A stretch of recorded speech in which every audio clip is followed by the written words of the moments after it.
విద్యుత్ రంగంలో ఏపీని నంబర్ 1 చేయడమే లక్ష్యంగా పనిచేస్తున్నట్లు సీఎం చంద్రబాబు తెలిపారు.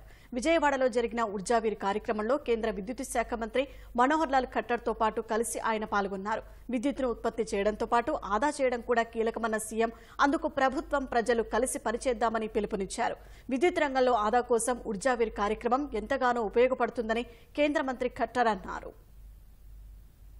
ऊर्जा वीर के अंदर कई लाभ होने वाले हैं। पावर यानी एनर्जी की एफिशिएंसी के माध्यम से एनर्जी की जो हमारी सेविंग है एक वो तो है ही है, लेकिन इन ऊर्जा वीर को जो हमारे नौजवान नवयुवतियां चाहे सेल्फ हेल्प के माध्यम से चाहे अन्य वीरों के माध्यम से हम उनको रोजगार भी दे सकते हैं। और इस रोजगार देने के लिए एक प्रोग्राम सारा बनाया गया कि कैसे किसी एक बेरोजगार आदमी को अपनी आय बढ़ाने के लिए, इनकम बढ़ाने के लिए कैसे उसको सक्षम बनाया जाए। टारगेट रखा है, मुझे खुशी है कि 1 लाख ऊर्जा वीर ये आंध्र प्रदेश में बनाने का टारगेट रखा गया है। 15 दिन इस कार्यक्रम को इन्होंने ऑनलाइन पहले चालू कर दिया रजिस्ट्रेशन, और खुशी की बात है कि इन 15 दिनों में 12,000 रजिस्ट्रेशन ये हो चुके हैं। वेरी इनिशिएटिव जिसको कहना चाहिए कि आई प्रेज द इनिशिएटिव कि इस प्रकार के काम को इन्होंने किया है। ఒక యూనిట్ ఆదా చేస్తే 2 యూనిట్లు కరెంటు ఉత్పత్తి చేసినట్టు అవుతుంది. ఈ విషయం మీరందరూ గుర్తుపెట్టుకోవాల్సిన అవసరం ఉంది. మనకు కావాల్సింది కరెంటు కావాలి, మన అవసరాలు తీరాలి. అదే సమయంలో సమర్థవంతంగా కరెంటును ఉపయోగించుకోగలిగితే, కరెంటు ఆదా చేయగలిగితే ఈ రోజు ఈ వాతావరణాన్ని కూడా పొల్యూషన్ కంట్రోల్ ఇవన్నీ చేసే పరిస్థితికి వస్తాం. గడిచిన 5 సంవత్సరాల్లో పవర్ సెక్టర్ అంతా కూడా దెబ్బతినే పరిస్థితికి వచ్చింది. పీపీఏలు రద్దు చేశారు. కరెంటు వాడకుండా వాళ్ళకు డబ్బులు కట్టే పరిస్థితికి వచ్చారు.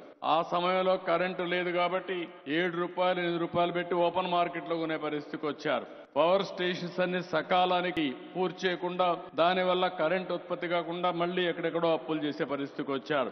అన్ని కూడా తప్పుడు నిర్ణయాలు చేసి అధిక ధరకు కరెంట్లు కొని ఈ రోజు డిపార్ట్మెంటే సంక్షోభంలో పడే పరిస్థితికి వచ్చింది. 9 సార్లు కరెంట్ ఛార్జీలు పెంచి 33,000 కోట్ల రూపాయలు అదనంగా కరెంటు భారం వేశారు.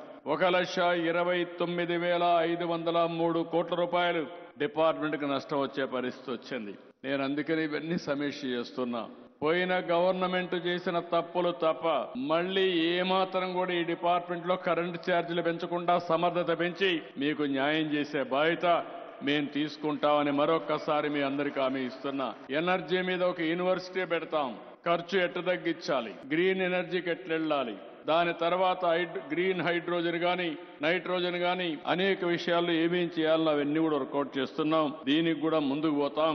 మళ్లీ ఒకటే చెప్తున్నా, కరెంటు ఉత్పత్తి చేయడం ఎంత ముఖ్యమో కరెంటును ఆదా చేయడం కూడా అంతే ముఖ్యం. మీలో చైతన్యం కావాలి, మీలో అవగాహన పెరగాలి. ప్రభుత్వం ప్రజలు కలిసి చేస్తే ఇది సాధ్యమవుతుంది.